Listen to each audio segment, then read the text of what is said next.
You have to do your own recording. I'm not very bright. Yep. Well, welcome. It's past 7, and we don't approve of socialising after 7. We'll start tonight's. Yeah. Well, we'll start this night's presentation. This is the 8th presentation I've done on different groups of political prisoners which became part and parcel of the convict system in Australia. Something that most people aren't aware of. There were over 3,000 political prisoners sent to Australia over a 60-year period.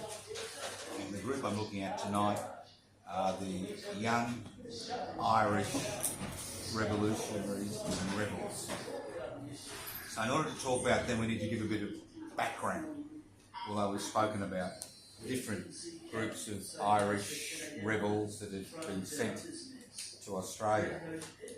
In 1798, after the failed revolutionary upheaval in Ireland, what happened is that the British government, or the English government at that particular point in time, decided to absorb Ireland into the United Kingdom.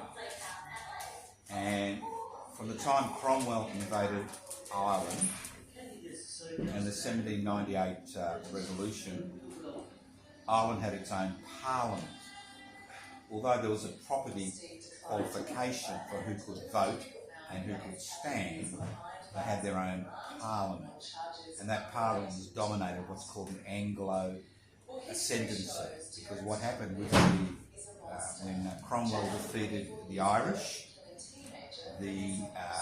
Irish landowners were given the option of becoming Anglicans or remaining Roman Catholics and losing their property, and obviously most of them became Anglicans. It was a nice option. So in 1800, the House of Commons passed legislation to incorporate Ireland into the United Kingdom, and a number of Irish seats were set aside for the Irish in the House of Commons. The whole purpose of that was that while you had an Irish Parliament, it acted as a foil to the British Parliament. Once you incorporated Ireland into the United Kingdom as part of the United Kingdom, you could actually control what was happening at a political level. So that was 1800. Now the problem was that unless you're an Anglican, you could not stand for the British House of Commons, irrespective of how much money you had and whether you met property qualifications, which were quite high. So in the first 20 years after the failed rebellion of 1798, what we saw was the militarisation of their police force, the introduction of an insurrectionary act which allowed the British authorities to close down counties and conduct activities to try to hose down any form of rebellion. Now, interestingly, between 1840, and I found this fascinating, and 1856, 2,176 Irish men and women were sent as convicts to Queensland, New South Wales and Van Diemen, Tasmania. And these were what we describe as ribbon men, white boys, animal maimers and arsonists. So this was rural resistance against the absent English landlords. There was this ongoing rural resistance after the failed revolution of 1796. So what happened when Ireland was incorporated into Great Britain? Through the use of force and the Insurrection Act and a number of other acts, they were able to put a lid on revolt.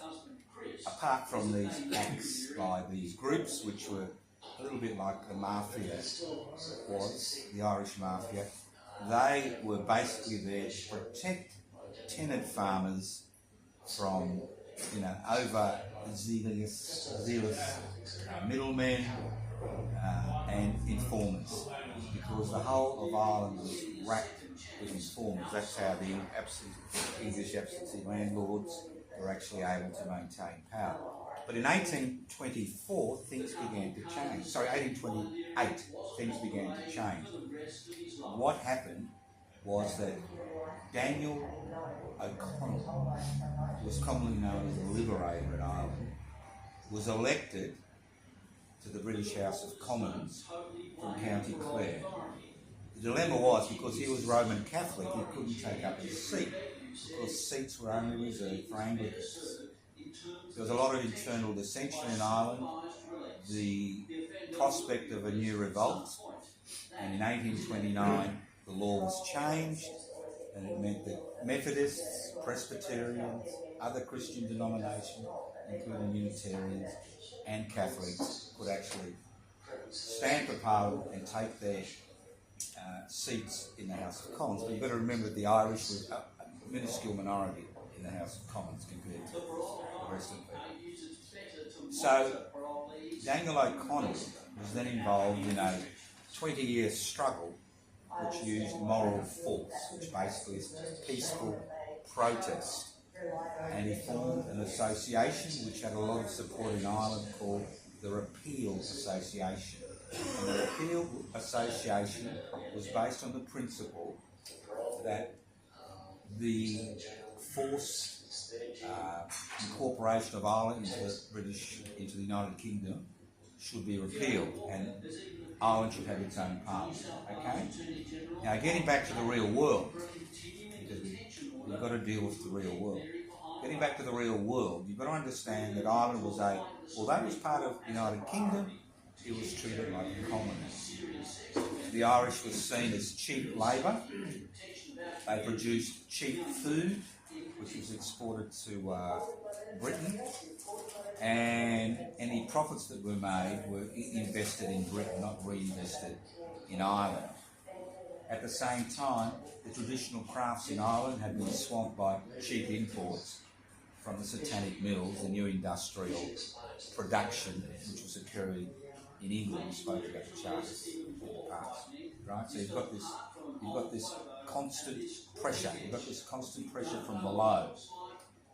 Now, in order to maximise returns, most of the biggest states, which are owned by absentee landlords from England, were broken up into 5-acre parcels, because the smaller you broke up the parcel, the more rent you'd receive. So most Irish, both in Ulster, Protestant North and the Catholic South, were basically tenant farmers who could at any time be evicted from their farms. They were subsistence farmers. Things were so bad in Ireland that in the mid-1840s, half the population lived in mud huts. Mud hut, fireplace, that's it. Wells outside. So they lived in a very hand-to-mouth condition. At the same time, they had to pay rent, and they also had to pay a tithe, a tenth of their income, to the Anglican Church. Now, you see all these beautiful Anglican churches around the place? It's because of this tax which is levied on the population, to keep the church in money. So you've got what we describe as the land and the tithe wars. So between 1798 and about 1850s, there was this constant tension between the absentee landlord, the need to produce food to be exported to Britain, the need to pay your rent, and the need to pay your tithe. There was no minimal representation. So by 1839, things were coming to boiling point in rural Ireland. And what happened is, because the tithe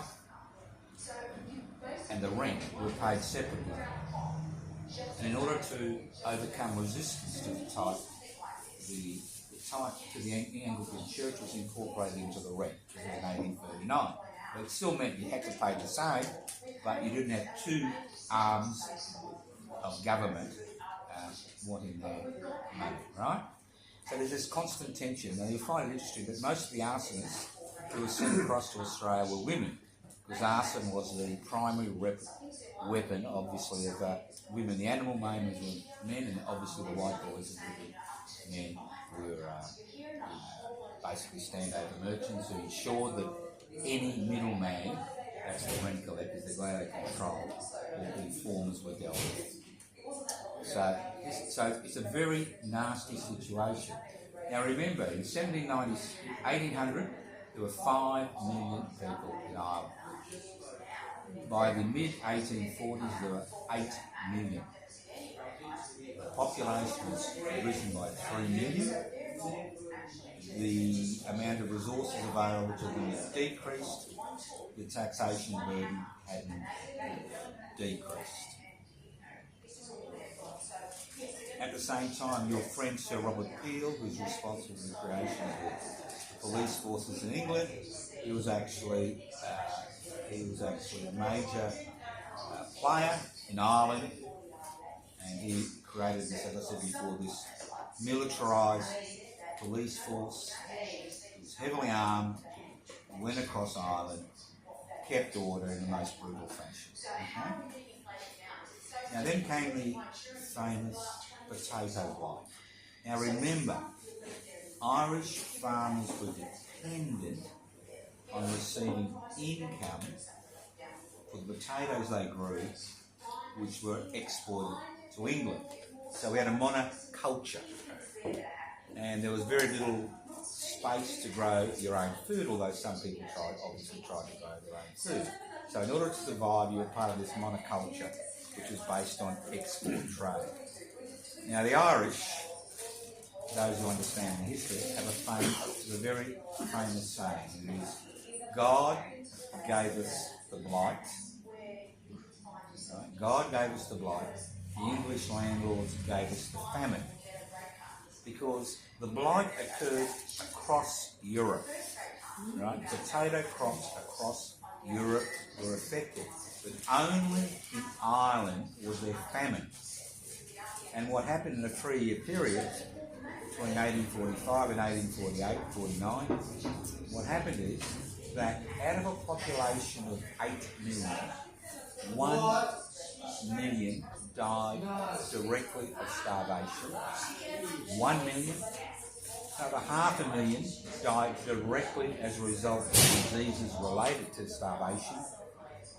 And another 1 million who were able to afford the fare immigrated to the USA.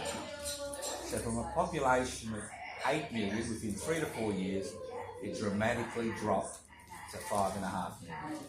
Huge, that's almost 25% of the population has disappeared. At the same time, Ireland continued to be a major exporter of potatoes to England. At the same time, you had the Chartist rebellions occurring in England. The English working class needed to be fed. The blight was also an issue in England. So the decision was made that the Irish would be left to starve while food continued to be exported to England. And this is what, when they say God gave us the blight and the English landlord gave us the famine, that's where that saying comes from. It was a political decision, despite representation in the House of Commons by members of the Irish, the British Parliament who were based in Ireland. The exporting of food to Great Britain continued unabated. So you've got this situation, you've got a starving population, you've got a population that's angry about a number of issues, you've got a population that really has no say in the political process, because the only people that can afford to stand are those with property, huge property qualifications. So the nation, or Ireland, was ripe for rebellion.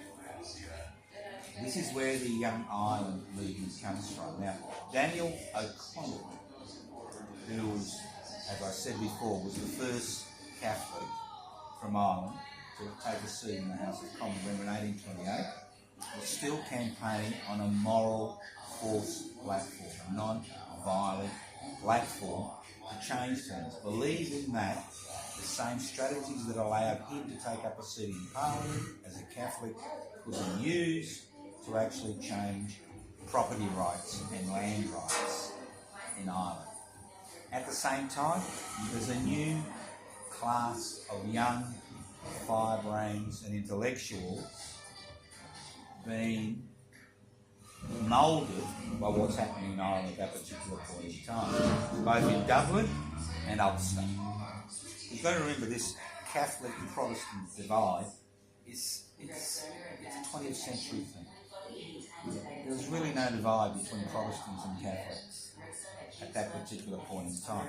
There was, I mean, if you look at the 1798 rebellion, it started in Ulster, and many of the people involved in the rebellion were Protestants, right? Because, see, the Protestants that were in Ulster were not Anglicans. They were Presbyterians and Methodists who were also excluded from the political process in the early days. So we've got this new, young firebrands, and I'll talk about them individually, who joined the Repeal Association. And what happened is the debate began to occur within the association regarding the use of moral force compared to the use of violence to try to resolve the situation. So, this new intellectual base was based in the cities. It had no rural stronghold. It was able to mobilise people, but unlike the 1798 revolution, which was based in rural Ireland, both in Ulster and the rest of Ireland, this particular brand of revolution was led by gentlemen and dilettantes, what we describe as revolutionary gentlemen and dilettantes. People of means who were able to use the time they had to think, formulate, organise. So there was a huge debate within the Repeal Association, which was led by Daniel O'Connell. And O'Connell, in 45-46, lost control of the Repeal Association, and in 1846, the young firebrands, the young Turks, were expelled from the association because they refused to sign a pledge not to use violence in any future uprising. Because you've got to remember, this is the midst of the potato famine, 1848. There are people dying in the countryside. There are people being ripped apart by starving dogs that have died on the rural roads and in the fields. That's how bad things were. So it was a fertile period for new ideas. Now, in 1842, a bloke called Michael Davis created the first specific Irish newspaper for Ireland. It was called The Nation. And the whole purpose of The Nation was to create a sense of Irishness among people, because they'd now been under colonial rule for almost 250 years. So the whole point about The Nation was to create a climate of Irish nationalism. Because remember we spoken about the Scottish martyrs and other people who were exiled to Australia. They were more universal. They were about universal revolution, the human rights, universal human rights. These people were about Irish nationalism. So the people who contributed to The Nation were mainly young people. We're talking about people in their teens and their 20s.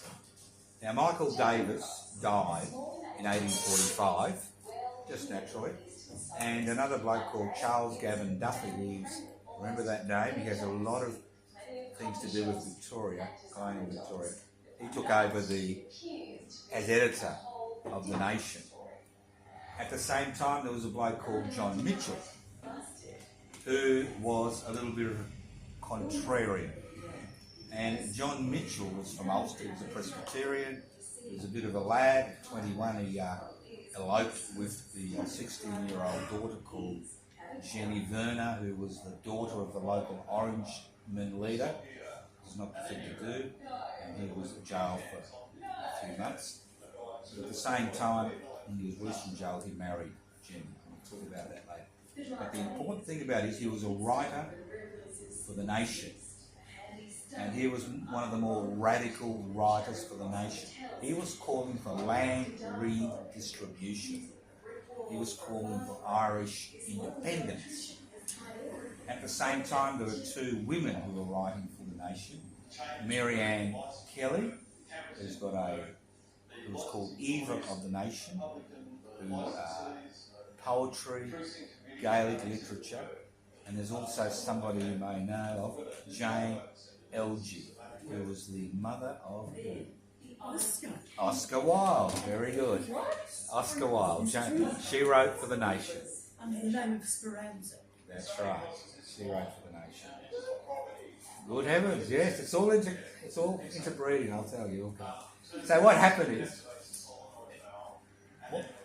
when they were expelled, these young activists were expelled from the Repeal Association, which had lost all credibility with the Irish people because moral force had got nowhere.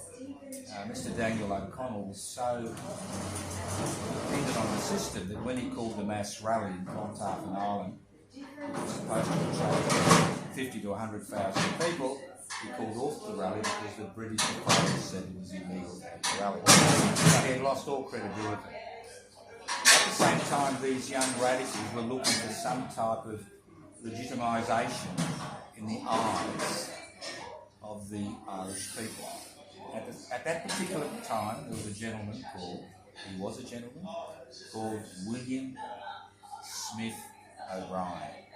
He was born in 1803. Now, William Smith O'Brien, his family had a hereditary peerage in the House of Lords, because when Cromwell defeated the Irish, his family, to retain their land, Anglicans, they became part of the Anglicised ruling classes. So he was basically Lord O'Brien. But he had always felt this need for the Irish people to be liberated from the British, but his family were not happy with this. So these young radicals like John Mitchell and other people, I'll just call them, they called on him to be their titular leader because he had legitimacy among the Irish population, because he was a direct descendant of what King Brian Boru, B-O-R-U. He was one of the last Irish kings. So he had a direct descendancy, so that he had some legitimacy among the Irish people. And so he took over a de facto leadership role for the Young Irish Movement. Now, the Young Irish Movement formed a new organisation called the Irish Confederacy in January 1841. Now, I'm going through these tedious dates because we need to build, skeleton about what's going to happen. Nothing happens in a vacuum, including in Ireland. Now, the other thing about 1848, let's remember, 1848 was the year of revolution in Europe. In 1848, the French overthrew the Bourbon rulers, and there were failed revolutions in many parts of Europe against the monarchy. William O'Brien and John Mitchell both went to Paris in June 1848. The rebels who had actually won. So there was a feeling that there's a new world dawning, and the Irish could ride on the coattails of this new world. But the dilemma is, this was a theoretical world. Many of the radicals that were involved in this rebellion in Young Ireland had no contact with the rural population. They had no understanding of what was happening. They had no solutions, or were not putting forward any solutions to the famine, like stopping the exporting of food. Now, John Mitchell broke away from the Irish Confederacy, and he, as they did in those days, he formed a new newspaper called the United Irishmen in 1846. Now, John Mitchell wanted to provoke the authorities to arrest him, believing that if he was arrested, it would spark some type of rebellion. So he continued publishing this independent newspaper, which was to the left. It was much, well, I won't use the word left, but it was more radical in terms of the propositions he was putting forward, because he had resigned from the nation where he felt he wasn't able to express his opinion to their fullest extent. And as a result of the things that were appearing in the United Irishmen, remember in those days, not everybody was literate, but many people in the city were literate, and many people in the countryside would actually gather around somebody who was literate, who would read articles to them. So these articles are flowing through Ireland, both Ulster and the south of Ireland. So he goaded the authorities to such an extent that a new bill was passed by the House of Commons, which is the Treason Felony Act. The Treason Felony Act, which was passed in 1848, criminalised, with the threat of transportation, 7 to 14 years, anybody who advocated revolution in print or by the spoken word. Because see, most of these young rebels were brilliant orators. They were able to mobilise thousands of people. So you've got this situation, you've got these young radicals who are moving forward. At the same time, another young radical I haven't mentioned, who was instrumental, they used to call him the Sword of Ireland, was a bloke called Tom Meagher, M-E-A-G-H-E-R. He wrote again for the nation. He was an extraordinarily brilliant orator. We're talking about people in their 20s and early 20s. We're not talking about people, who've been around for a long time. These are people just exploded because of the situation they find themselves in. He had a willing listenership. People were willing to listen to them because they had no hope in the future. Remember, this is a population which is literally starving to death before their eyes, especially in the rural areas, not so much in the urban areas. So Tom Meagher, is it? Thank you. I always wanted to know how to say Irish. So Tom Meagher, 10 points, 10 and a half. So Tom Meagher took a very active stand, not just in writing, but addressing rallies across Ireland. And he became a real issue to the British authorities. At the same time, a 19-year-old medical student, Kevin O'Doherty, created a newspaper when the United Irishman was closed down by the authorities, and John Mitchell was sentenced to 14 years transportation in 1848. So he created the Irish Tribune. Now, there's a few newspapers. He created the Irish Tribune. At the same time, a doctor who'd actually been working with the starving during the famine called John Martin opened a new newspaper called the Irish Felon. Felon? F-E-L-O-N. Yeah. So you had the Irish, you had the Nation, the United Irishmen, which had been closed down, the Irish Tribune, and the Irish Felon, right? So with the passage of the Treason Felony Act, the government had the perfect opportunity to close down these intellectuals, to close down their newspapers.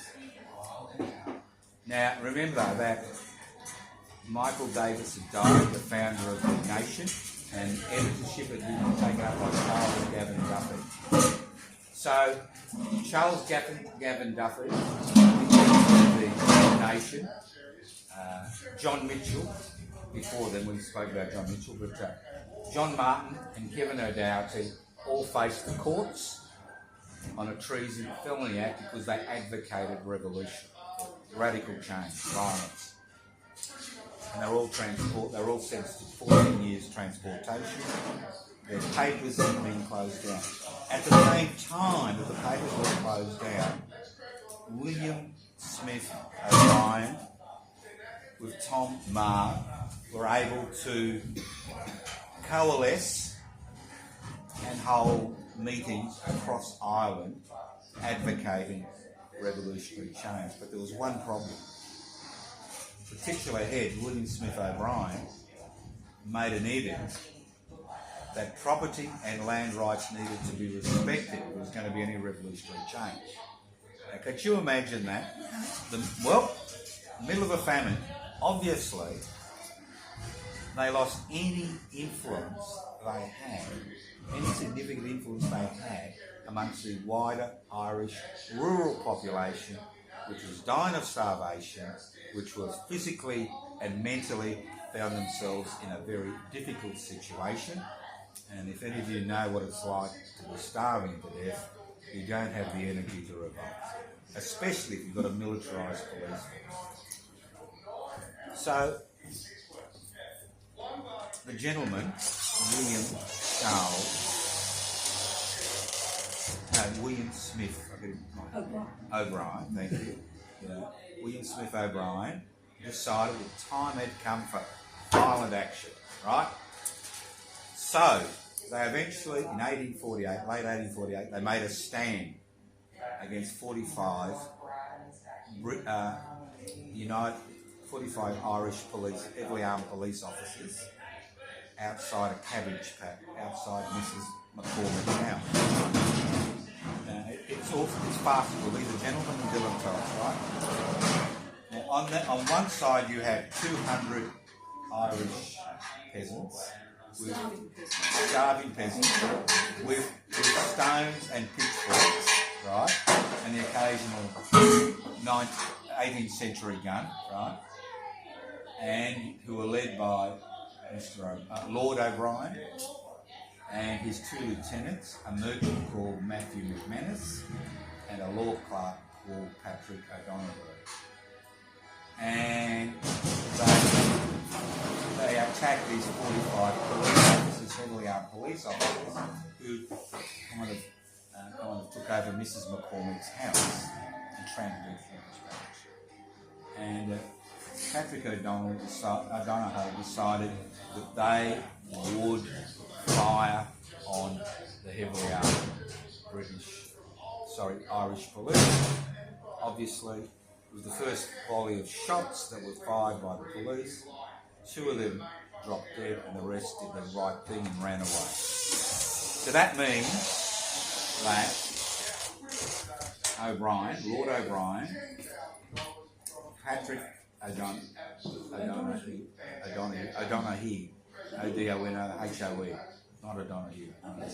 Patrick, I was a bit confused too, like Mark.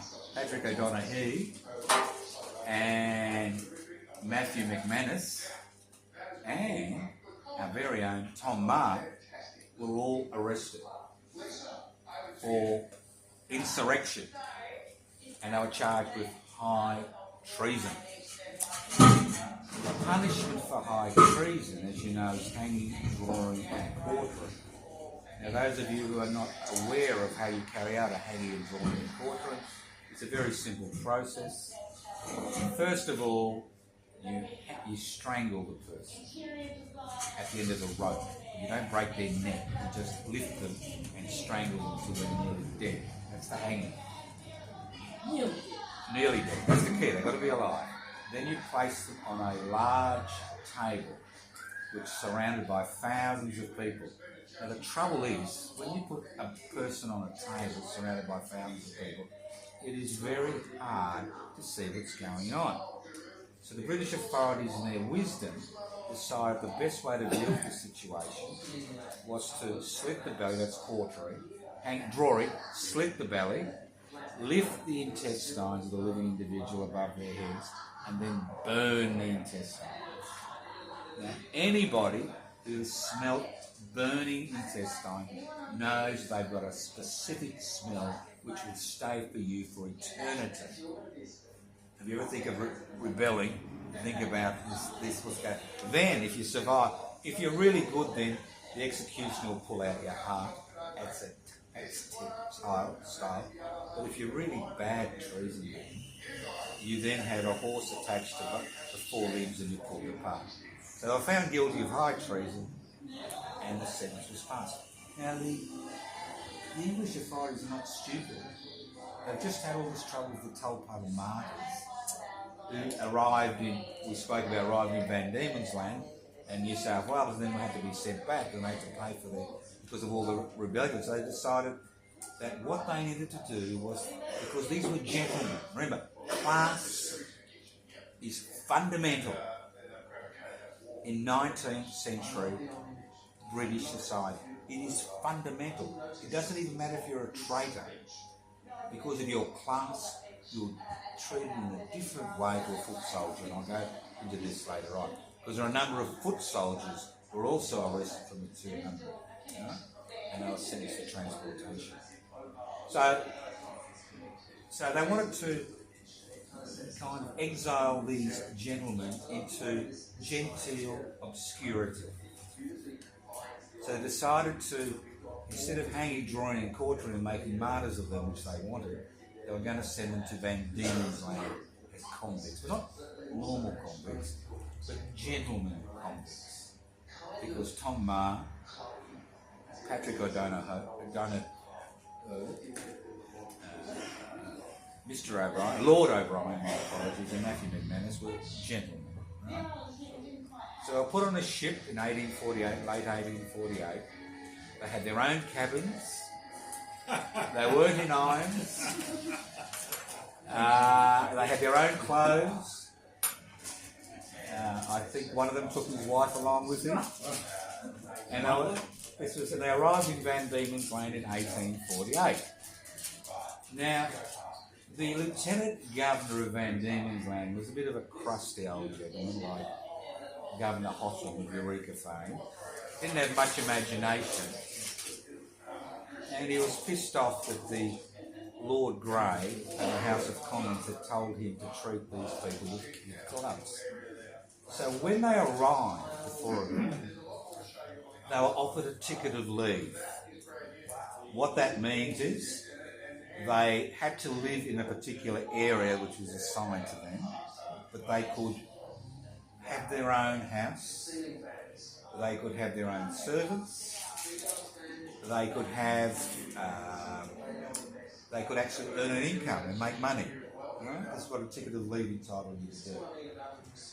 So, of the 4 traitors, 3 had the ticket of leave and said, "This is wonderful," right? And off they went into various parts of Tasmania, because obviously they split them up.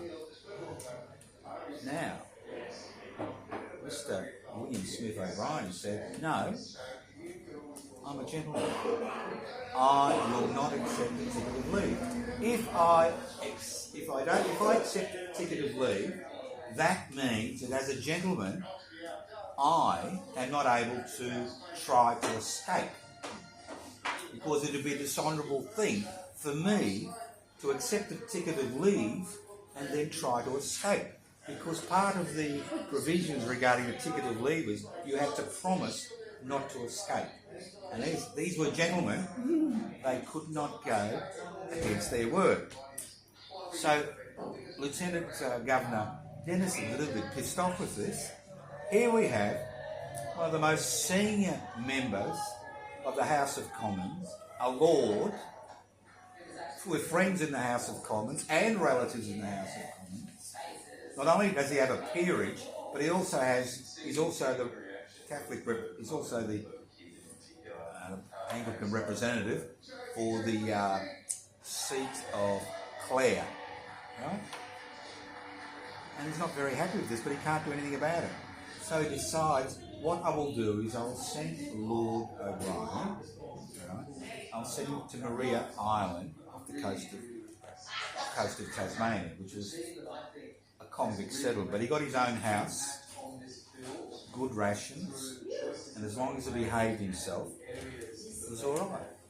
But Lord O'Brien may not have been much of a general and didn't like to see bloodshed and didn't like to have property and land rights, disputed by the Irish peasantry. but he was a brilliant correspondent. And they refused, they were too scared to stop him writing to the House of Commons and his other friends in the House of Commons and other peers of the realm, where he complained about the treatment he was receiving, because he was a political prisoner. He was no ordinary criminal, right? Okay? And because he hadn't taken up his ticket of leave, that meant he could escape honourably. And that's the key. It's about honour, it's about class, right? At the same time, 2 or 3 weeks later, Kevin O'Doherty, the medical student, and John Martin, the doctor, who'd been sentenced for 14 years transportation under the treason felony bill, arrived in Van Diemen's Land, and they were offered a ticket of leave, and they took it. They took it. Alright? So they took the ticket of leave. So, now, poor old Tom Marr, he had a very long route to Van Diemen's Land, because he was the first of the rebels whose newspaper was closed down, and the first one to be transported. He was initially transported to Bermuda, and somehow he was then transported from Bermuda to a new penal colony at the Cape of Good Hope in South Africa. But when the ship arrived there, the good burghers of the Cape of Good Hope refused permission for the ship to land. They didn't want convicts on their soil. They were quite happy to kill Africans, but they didn't want convicts on their soil.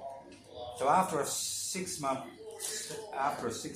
standoff, what happened was that Mr. Mitchell and the rest of the convicts were sent to Van Diemen's Land. When they arrived at Van Diemen's Land, all the convicts were pardoned because of the time they'd spent on the ship. But Tom Marr wasn't pardoned because he was a political prisoner. He was given, you know, a ticket of leave, right? So he could. Now, unfortunately, because these gentlemen didn't think very much of Lieutenant Governor Denison, they didn't think very much of him, right? Started to foment problems. And they started to have correspondence with the Irish Directorate in New York. Now remember that over 4 million Irish were living in New York at that particular point in time. Just in New York? No, sorry, mostly just in the north. North. Not just New York, but Brooklyn was rabid with Irish people. Rabid. Right? They're like rabbits. Right? So the Irish Directorate took up their cause, and they created a character who I think Indiana Jones, you know, the movie, was fashioned on. There was a gentleman called William Nicaragua Smith, and he was a bit of an adventurer, and he was allocated a great deal of money to actually help the prisoners escape from Van Diemen's Land. So he turns up in Van Diemen's Land with all this money, which you could use to bribe guards, right?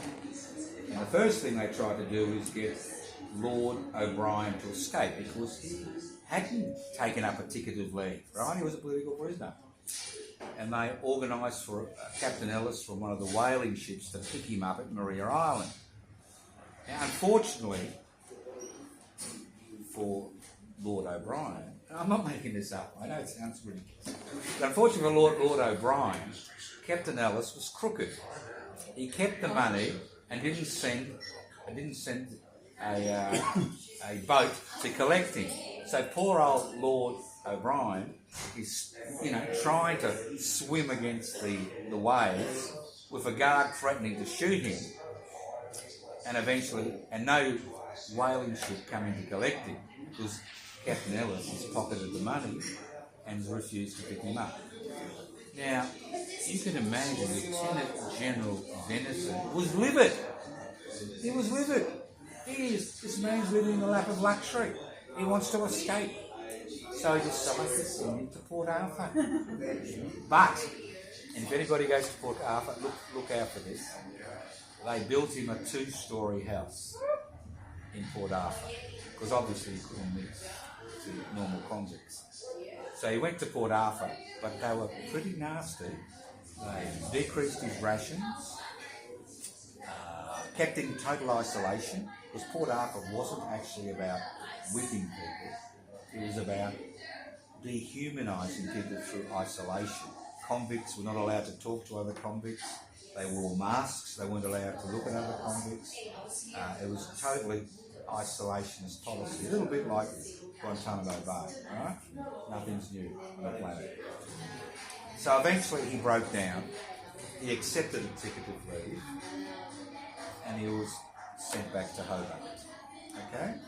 Which meant he was a gentleman, he couldn't kind of escape. But the problem was that he began to get in with high society in Hobart. He was the bloke to have at your ball, at your dinner table. Could you imagine how this affected poor old Lieutenant Governor Dennison?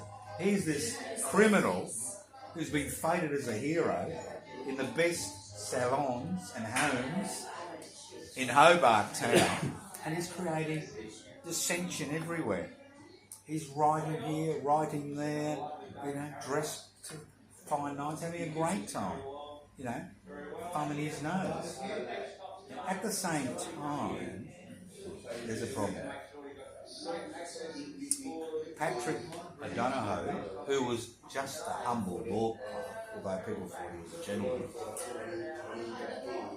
Dennison thought, this is somebody I can squeeze and nobody's going to respond because he's just a humble law clerk. He's not a lord. So he got a bit above himself, and he, guess what, opened up a newspaper in Hobart as a convict called the Irish Exile, right? Where he started to make derogatory comments about Lieutenant Governor Dennison. Now obviously, as he had no real protection, he was assigned to a road gang as an ordinary convict, which nearly broke him. We'll talk about that in a minute.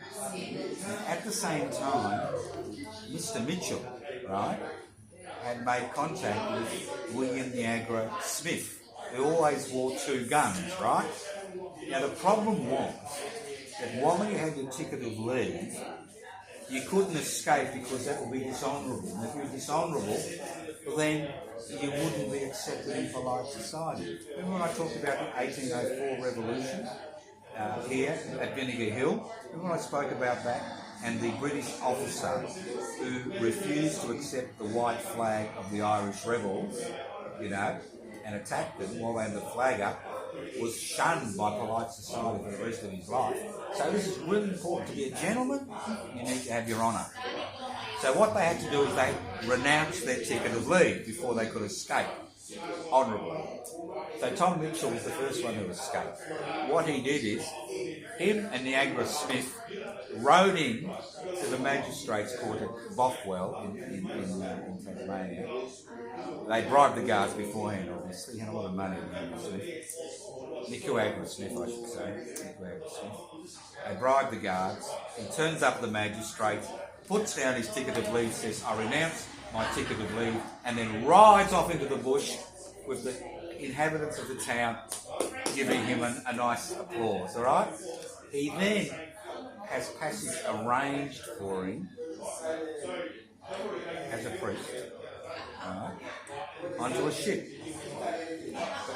Old Tom had made arrangements. He had made arrangements to meet his wife and children in Tahiti. He was thinking ahead, this lad. And he got to New York, where he was fated. When he entered Brooklyn, 21 gun salute. He was able to, the best of higher society. Thousands of people gathered to greet him as a hero. That's the first one. Remember, there's three publishers. Mitchell was one of the publishers. 4 traders, right? The next one to escape renounced his ticket of leave was Patrick O'Donoghue, who was pretty destroyed by 6 months as a real convict. And he'd taken to the bottle and finally got to New York. And when he got to New York, I think it was about 1852, he died in obscurity of alcoholic poisoning in Brooklyn. That was the end of that. Now Matthew McManus, remember he was the other lieutenant of Lord O'Brien in the battle of the 200. He escaped, right? And he arrives in New York, where he's feted as a hero. Thousands of people, turn up to fade him as a hero. And he dies in 1861 because he escaped about 1852.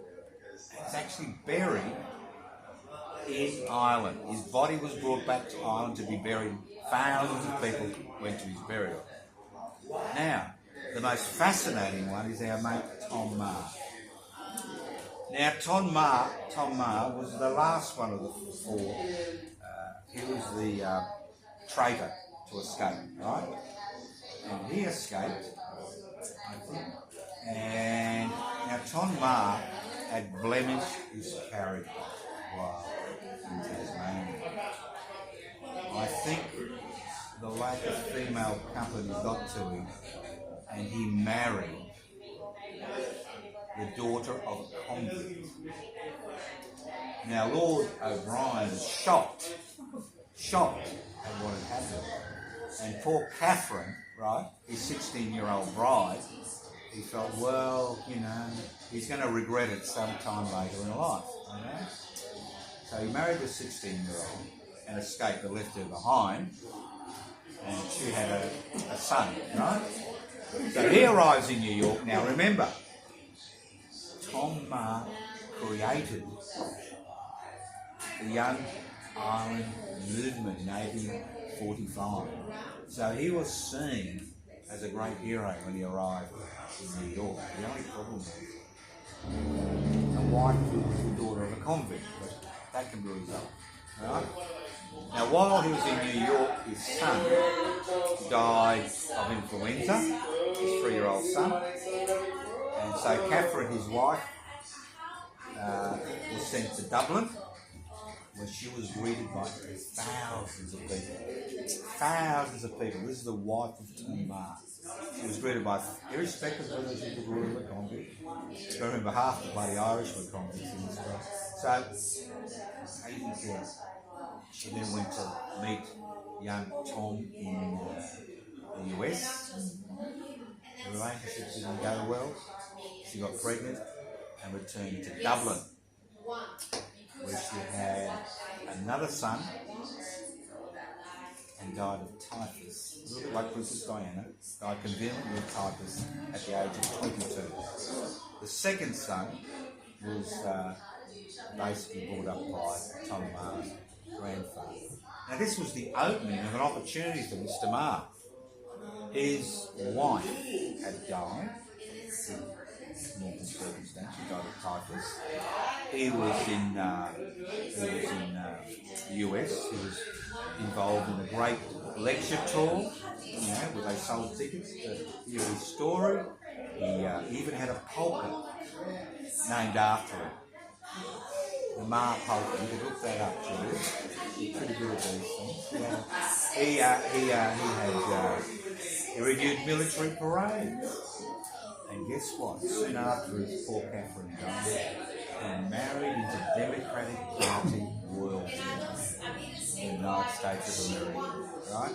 He was invited to the inauguration of the new US Democratic President. He was a course celebrated. Then there's the Civil War. So there's 2 of them left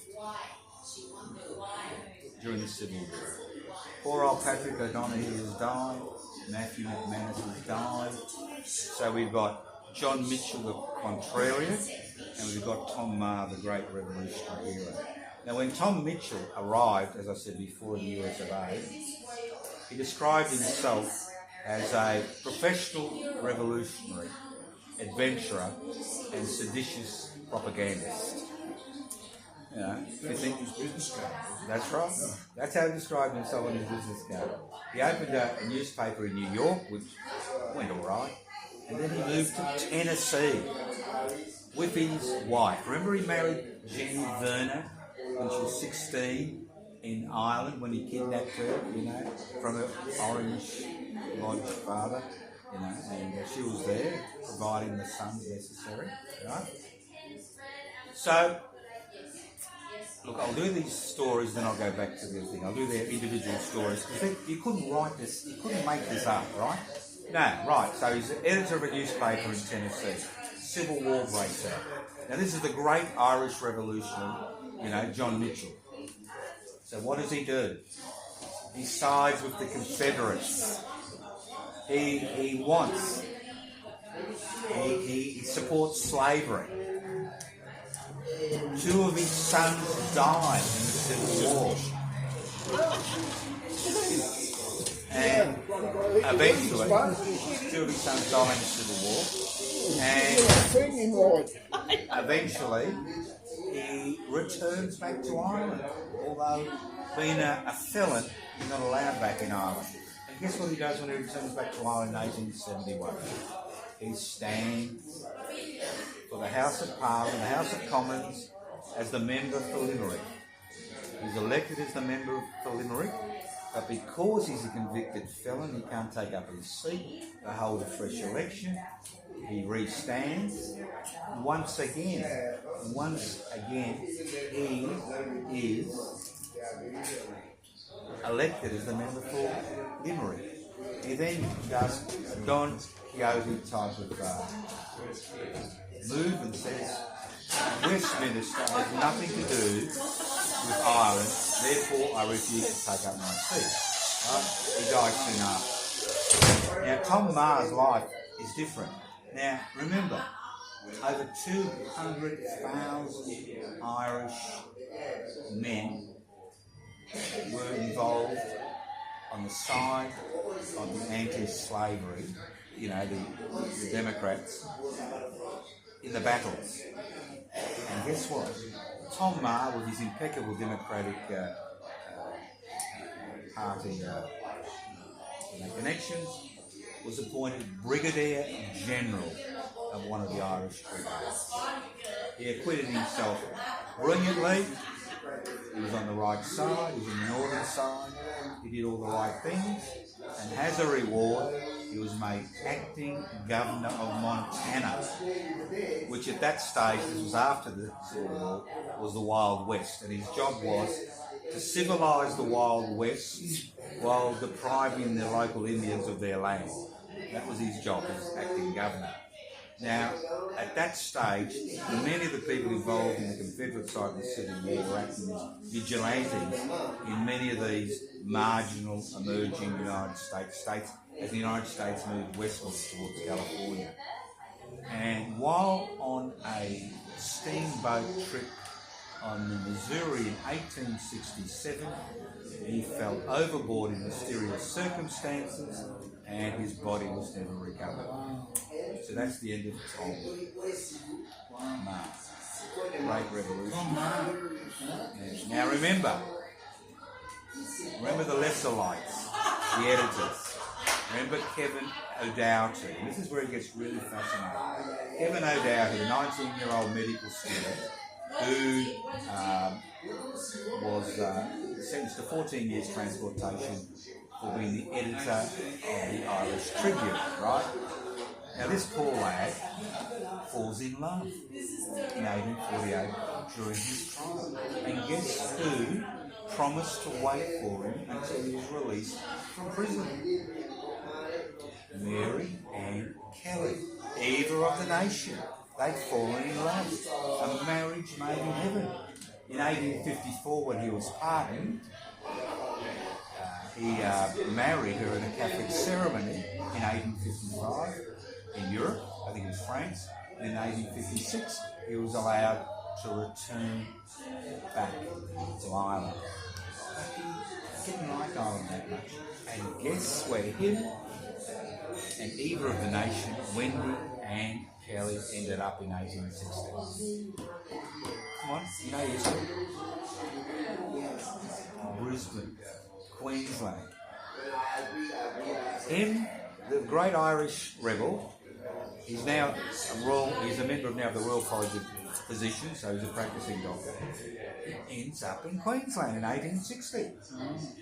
He's elected to the Queensland Parliament on 2 occasions, in 1860 and 1870. He was involved in creating the first Health Act in Queensland, and he also campaigned against Blackburn, the Kanak slavery trade in 1860.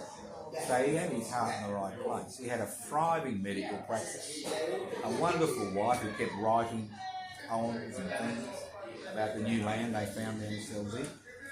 But by 1884 they got bored.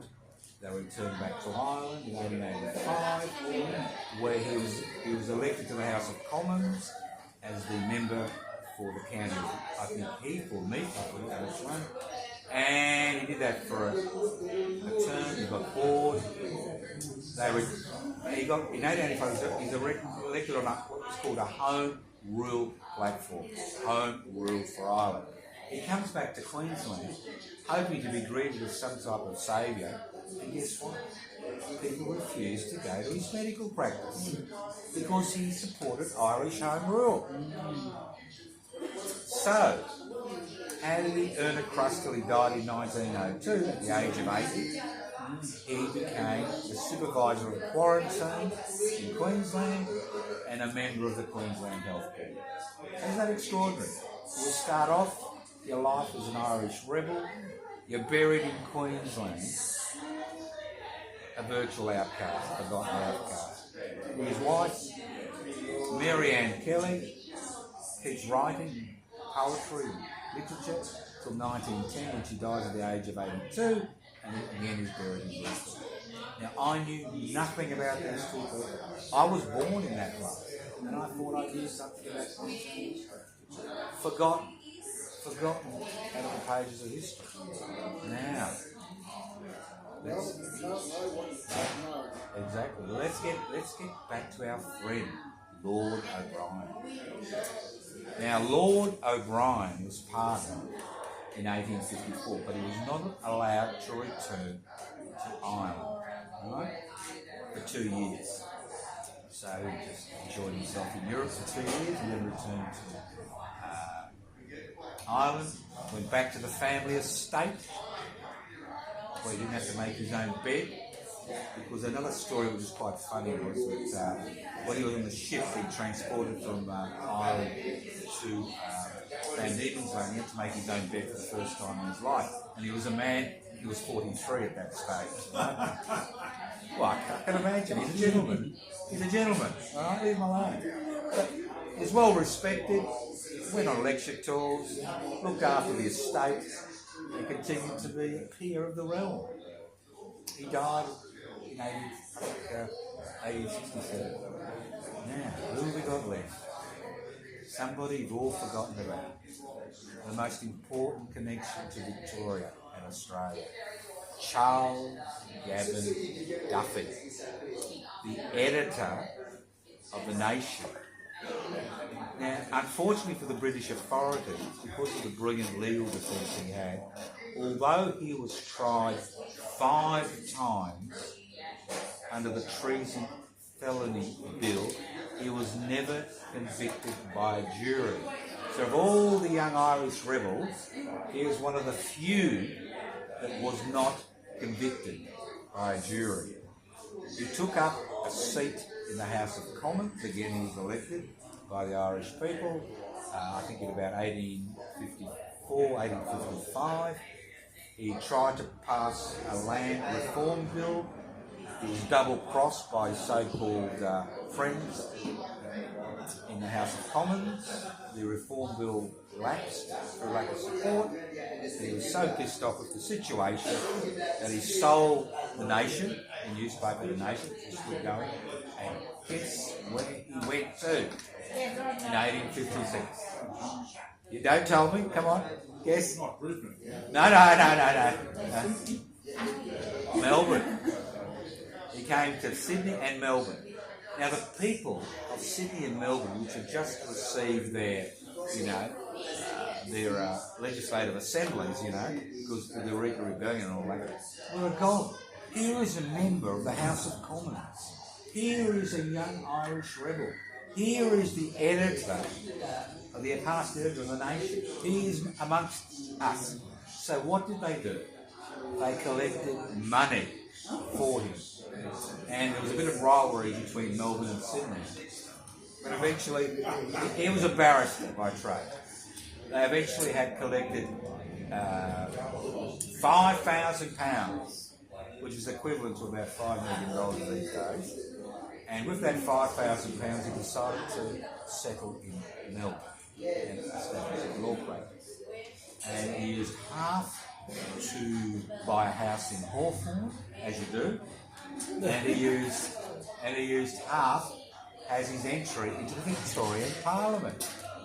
And when the Victorian Parliament had the first election in 1855, after the Eureka Rebellion, and we saw people like Peter Label and John Humphrey elected to the Victorian Parliament, who was elected to the Victorian Parliament as a free trader?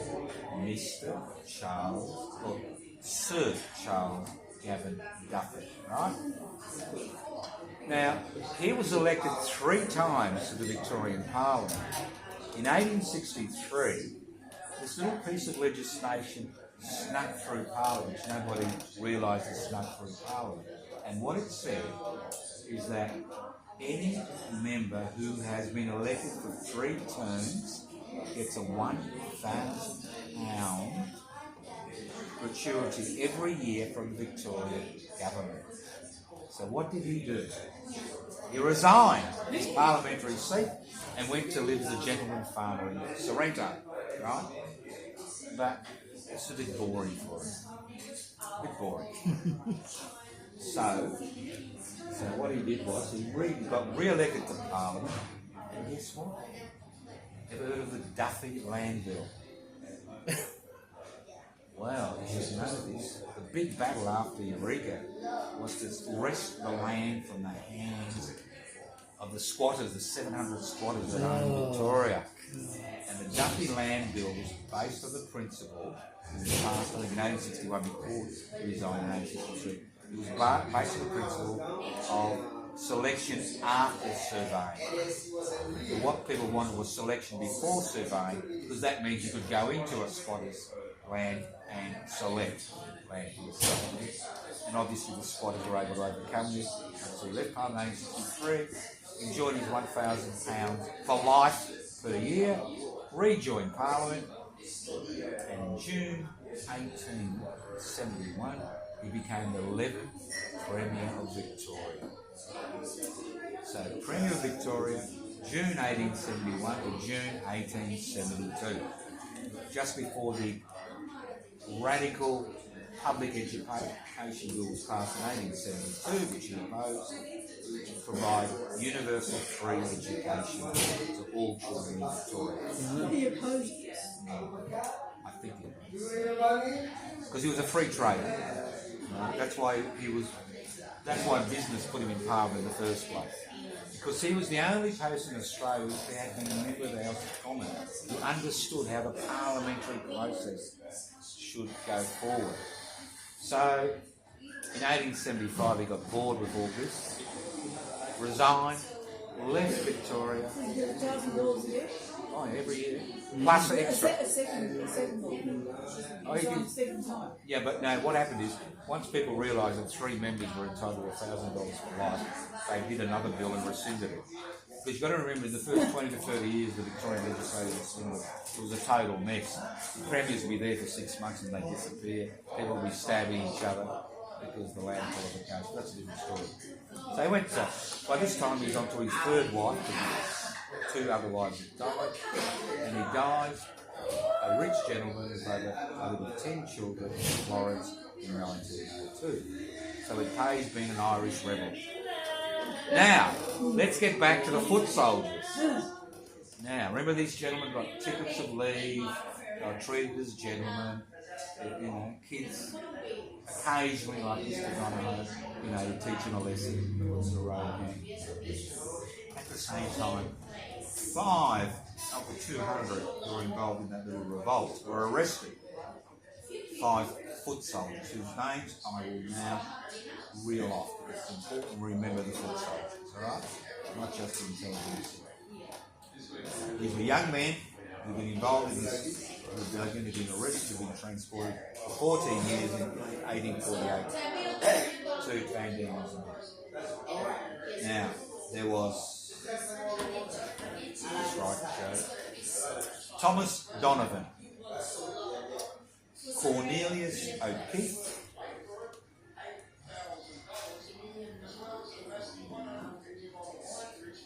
Edmund Sheafy. How do you say S-H-E-A-F-Y? S-H-E-A-F-Y. Sheafy? Edmund Sheafy? Sheafy, yeah.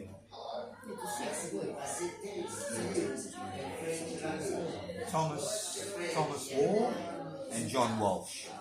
Now they were transported for 14 years to being foot soldiers. Did they get ticketed leaves when they arrived in Hobart? No. Were they put on the road gangs? Yes. Did they do the hard yards? Yes. But by 1854, 6 years after they'd arrived, they were all pardoned. It'd be interesting if somebody's got the time to actually look up what happened to these 5 men, because obviously they still have families in Van Diemen's Land. Because in those days, the state didn't pay your passage back to England when you were pardoned. You had to pay your own way back, and they were given the money to go back. And obviously their lives would have improved. Mr. Thomas Wall, which I did a little bit of research on, learned to read and write as a convict, and learned to trade very well after he was pardoned. So, class is everything in 19th century Britain. It is critical to how you are treated. Now, just in case you think Lord O'Brien was a bit of a caricature, he had many redeeming features. And you can see that in the material he wrote.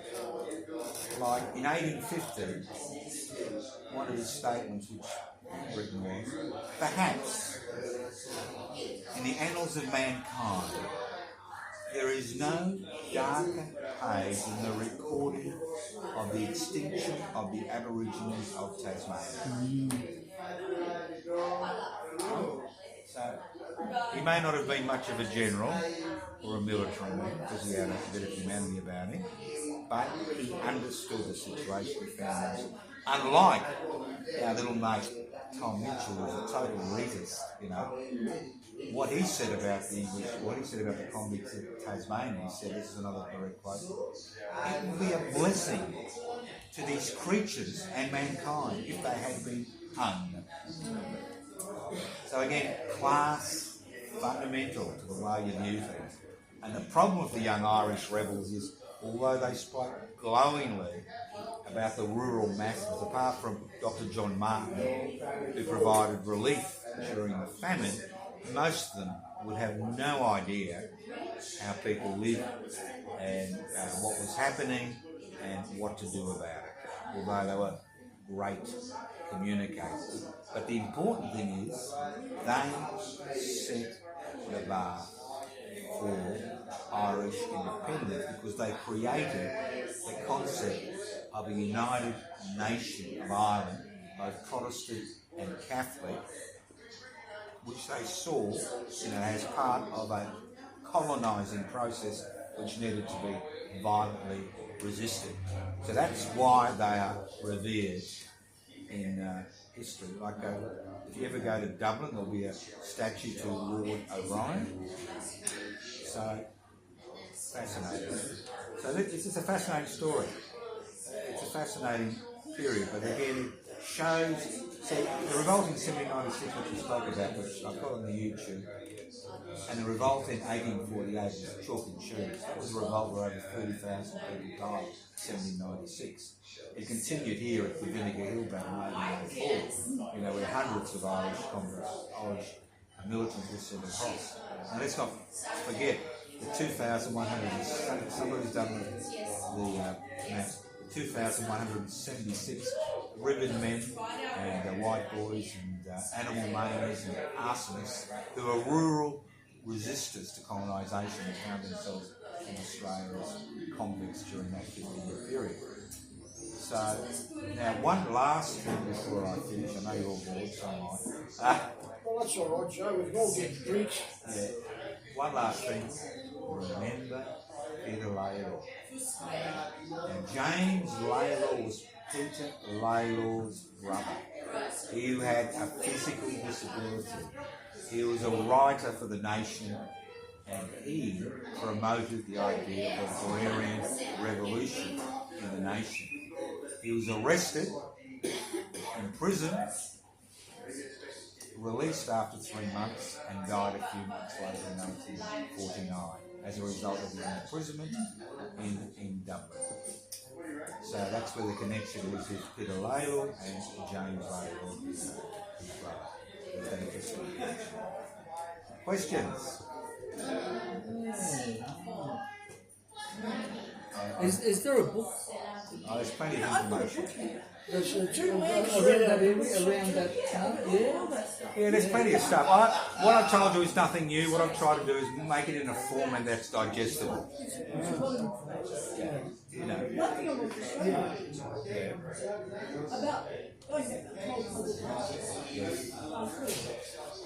Australia is doing stuff back home in England. Yeah. This is a demonstration in London at that time, 38,000 people. Demonstrating. Yeah. You notice how they're all well dressed? All the people back here. Yeah. You can't see what they're Wow. doing. There were so many. Yeah. If anybody's interested, I've done a presentation at Tolpala Martyrs, the 1796 Revolution, the Scottish Martyrs. There's a YouTube channel which hopefully this will come out. Otherwise, I've got to do it again. There's a YouTube channel called josephtoskana.naarm where I'm actually doing these things. And please let people know about it because this is our history. It's not just the Irish history. What is it? josephtoskana.naarm, N-A-A-R-M. Naarm. That's the Aboriginal name for Melbourne. N-A-A-R-M. So josephtoskana.naarm, there's a presentation. But see, this is our history. It's not Irish history. It's our history. To think one of the Irish rebels goes to, and either of the nation goes and lives in Brisbane. And to think that the editor of the Nation comes from Melbourne, becomes a premier of Victoria. Extraordinary. Interlinking. And that's the thing about empire, is the fact that there is this interlinking. Yeah, here's stuff in their newspapers. That was starting people going to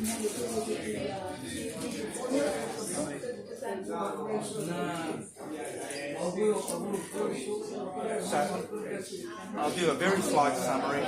You've got the four traitors. Lord O'Brien, Patrick O'Donoghue, Matthew McManus and Tom Marr. Then you've got the four editors. You've got Charles Gavin Duffy of the Nation, Tom Mitchell of the United Irishmen, Kevin O'Doherty of the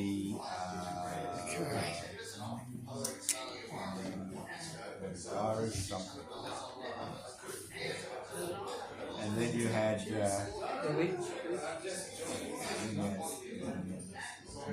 that's the Irish Tribune, that's Kevin O'Doherty. Then you had John Martin, who was the editor of the Irish Felon. And then you had poor old Patrick O'Donoghue, who was the editor of the Irish Exile. So, I think what this highlights is the only way to get radical change is through the ability of people who have the time and the energy and the effort to analyse the situation they find themselves in, to be able to somehow share that information with a mass of people who then you need this coalition. Without the coalition, there's no hope of any change. No hope whatsoever. Alright, that's about it. Have you got no questions? Buy a beer, enjoy yourselves.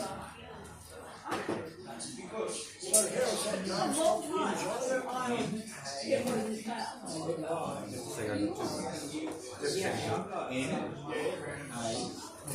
N-A-A-R-M. Sorry. A-A-R-M.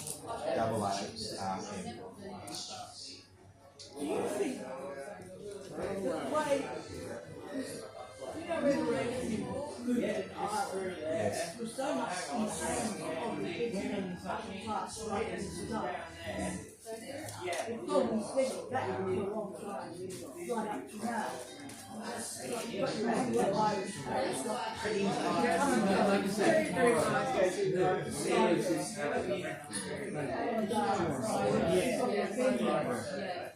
Yeah, well,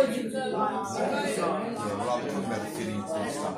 The next group, the last group of political prisoners. I think the 1796 revolution was the key. The failure of that revolution was the key to the failure of Irish independence. And that was a revolution which was in combination between the intelligentsia, the merchants, and the rural. They had organised, and that's the most important, I think. There was a great possibility that they could have succeeded. So the merchants combining population with more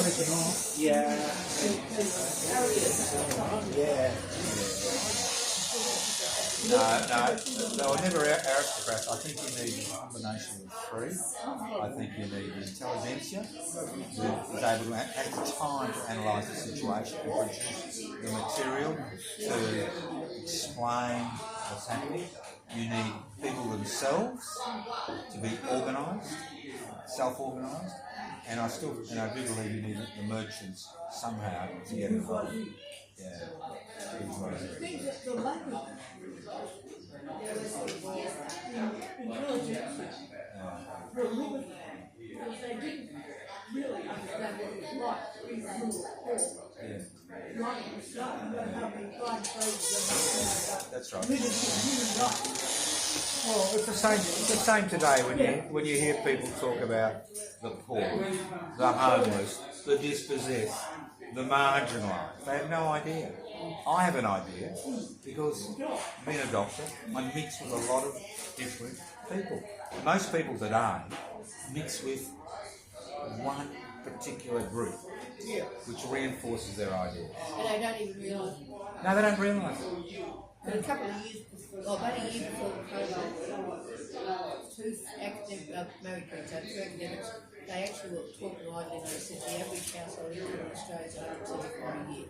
And I went, what? $175,000. Yeah. I said, what? And I said, mean or median? And the median was 55. And they had not even, and they were academics, so They have no idea. they had no idea. They just didn't think at all. What area of academic were they?